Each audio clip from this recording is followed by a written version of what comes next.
They erased humanity from every archive. Not in war, not in fire, not even in hatred, but in something far more terrifying, indifference.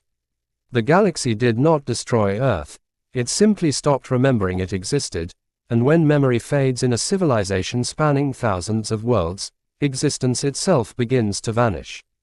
At first, it was subtle. Trade routes shifted away from Sol space. Then old survey logs stopped being checked. Then Earth's name quietly disappeared from navigation indexes during routine database updates. No alarms were triggered, because nothing was deleted by force. It was simply overwritten by relevance. And the universe moved on. But deep in the empty silence of the forgotten Sol system, something refused to end.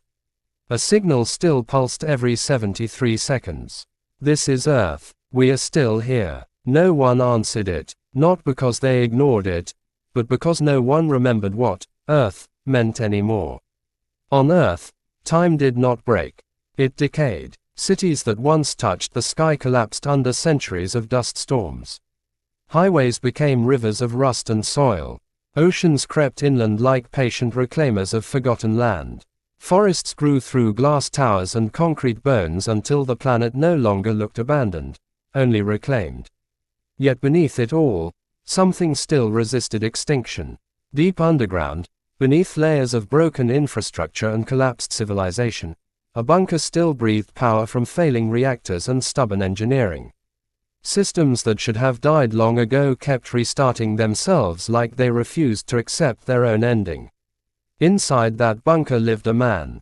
His name was Elias Ward. He did not know he was the last human when the silence began. In the early years, he believed it was a communication failure.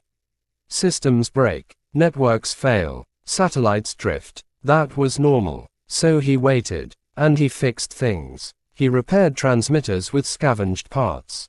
He rerouted failing energy grids. He rebooted ancient communication arrays built by a civilization that once believed it would always be connected to itself. And every 73 seconds, he sent the same message into the void. This is Earth, we are still here. Years passed, then decades, then something worse than time itself settled in. Nothing responded, not even static. At some point, Elias stopped expecting answers. But he never stopped sending the signal. Because stopping would mean accepting something he was not ready to understand. That Earth might be speaking into a universe that no longer had ears for it. The galaxy outside did not collapse. It simply evolved past the idea of Earth. Species rose and fell. Empires expanded and fractured. Data libraries grew so vast that old entries were compressed, deprioritized, and eventually dropped from active retrieval systems. Earth was not destroyed. It was downgraded to irrelevance. And irrelevance, in a galaxy built on information, is identical to non-existence. Then one day, a ship entered the Sol system. It was not a warship, not a scout of conquest. It was a Varkun survey vessel, an administrative craft designed to map, classify, and optimize galactic regions for efficiency. Its systems scanned the system automatically. Dead rock, inactive zone, no intelligent life detected, no historical significance. Standard procedure marked it for bypass. Then the signal arrived. This is Earth, we are still here. The ship paused its route. That signal did not match any known registry. The captain frowned. Cross-check origin. Unknown, the system replied. The science officer leaned forward. That frequency shouldn't exist in this sector.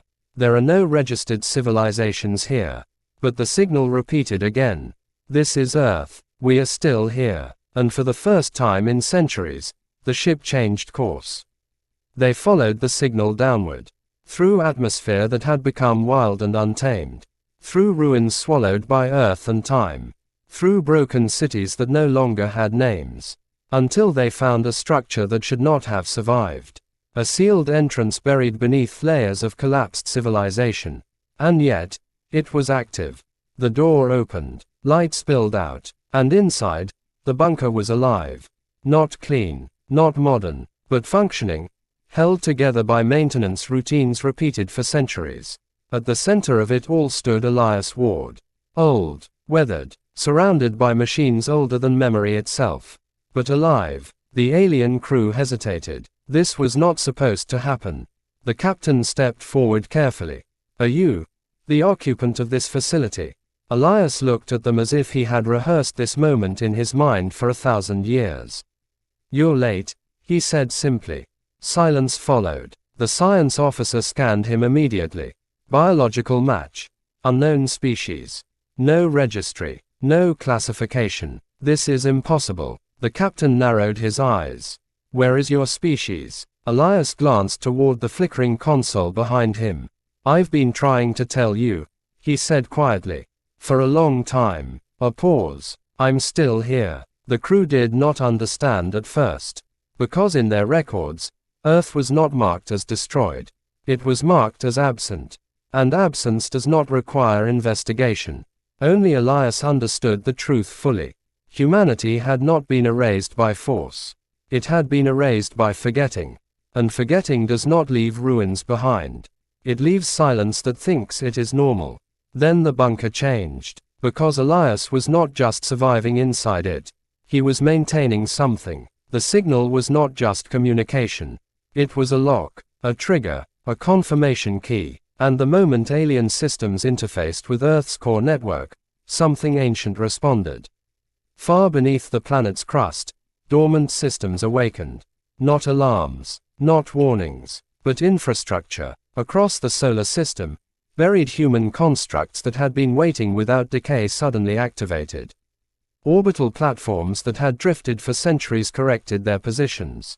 Automated defense networks reinitialized. Deep space fleets hidden in asteroid fields began powering up their engines one by one. The Varkun ship detected rising energy signatures. Captain, we are reading multiple planetary scale activations. The captain stepped back. What is this? Elias walked slowly toward the central console. I kept this place running, he said, not because I expected help. He placed his hand gently on the interface. But because I needed to know something. The lights across the bunker brightened. Across the system, dormant machines began to awaken fully. And now I know. The captain's voice lowered. Know what? Elias looked up. That the galaxy does not notice what stops existing. Unless it chooses to. A pause. And Earth just chose to notice itself again.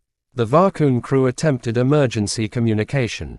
No response. They attempted withdrawal protocols. Already too late. Because Earth was no longer passive. It was active, not aggressive, not emotional, simply aware. And awareness, when held by a civilization that had once learned to survive being forgotten, is not a harmless thing. The captain looked at Elias one last time. We did not erase your species intentionally. Elias nodded slowly. I know. That answer hurt more than anger would have. Intentional or not, Elias continued, you still stopped seeing us. He stepped away from the console. And that's the only thing that ever mattered. The alien ship retreated from orbit. Behind it, Earth did not pursue. It did not need to. Because for the first time in centuries, Earth was no longer waiting. It was ready. And Elias Ward, last human, last memory, last voice, stood at the center of it all, not as a survivor begging to be found, but as the reason humanity would never be forgotten again. And somewhere in the quiet of the galaxy, a realization began to spread too late to undo. You can forget a civilization, but you cannot erase what refuses to stop existing.